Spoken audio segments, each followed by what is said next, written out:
الحمدللہ رب العالمین والصلاة والسلام علی سیدنا محمد وعلی آلہ وصحبہ اجمعین ومن تبعہم بإحسان الی یوم الدین اما بعد فاعوذ باللہ من الشیطان الرجیم بسم اللہ الرحمن الرحیم۔ سامعین کرام، آج کا ہمارا موضوع ہے کہ سب سے قیمتی وقت کون سا ہے، یعنی جس وقت کے اندر ہم اللہ رب العالمین سے اپنے گناہوں کی معافی کروائیں۔ تو رسول اللہ صلی اللہ علیہ وآلہ وسلم نے فرمایا کہ اللہ رب العالمین رات کے پچھلے پہر یعنی تہجد کے وقت آسمان دنیا پر آتے ہیں اور اپنے ہاتھوں کو پھیلاتے ہیں اور اپنے بندوں سے کہتے ہیں، ہے کوئی شخص کہ جو مجھ سے آج اپنے گناہوں کی معافی کروا لے، ہے کوئی شخص جو مجھ سے آج اپنی مرادیں پوری کروا لے۔ تو وہ تہجد کا وقت وہ وقت ہے کہ جس میں کی جانے والی دعا اللہ رب العالمین کبھی رد نہیں کرتے۔ تو اگر کسی شخص کو کوئی چیز شدت سے چاہیے، وہ کوئی کام شدت سے کروانا چاہتا ہے، وہ تہجد میں اٹھ کر اس کے لیے دعا نہیں مانگ رہا، تو سمجھے کہ وہ اپنے کام میں سچا نہیں ہے،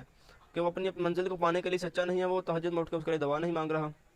میں سمجھتا ہوں کہ تہجد کے وقت میں کی جانے والی دعا اللہ رب العالمین رد کر دیں، یہ ہو ہی نہیں سکتا۔ آج کل تو ویسے ہی رمضان مبارک کا مہینہ چل رہا ہے، ہر شخص تقریباً سحری کرنے کے لیے اٹھتا ہے، تو اسے چاہیے کہ 10 سے 15 منٹ پہلے اٹھ جائے، 2 رکعت نفل پڑھ کر اللہ رب العالمین کے سامنے اپنے ہاتھوں کو اٹھا لے اور اپنے گناہوں پر شرمندہ ہو جائے، اپنے گناہوں پر نادم ہو جائے، اللہ رب العالمین سے اپنے گناہوں کی مغفرت طلب کرے، اللہ رب العالمین سے اپنی باتوں کو منوائے۔ اور رسول اللہ صلی اللہ علیہ وسلم نے فرمایا کہ بڑا ہی بد نصیب ہے وہ شخص کہ جس کی زندگی میں ماہ سیام آیا، رمضان المبارک کا ببرکت مہینہ آیا، اور وہ اس مہینے میں اپنے گناہوں کو بخشوا نہ سکے۔ اللہ رب العالمین سے دعا ہے کہ اللہ رب العالمین ہمیں اپنے گناہوں کو معاف کرانے کی توفیق عطا فرمائے۔ آمین۔ وآخر دعوانا الحمدللہ رب العالمین۔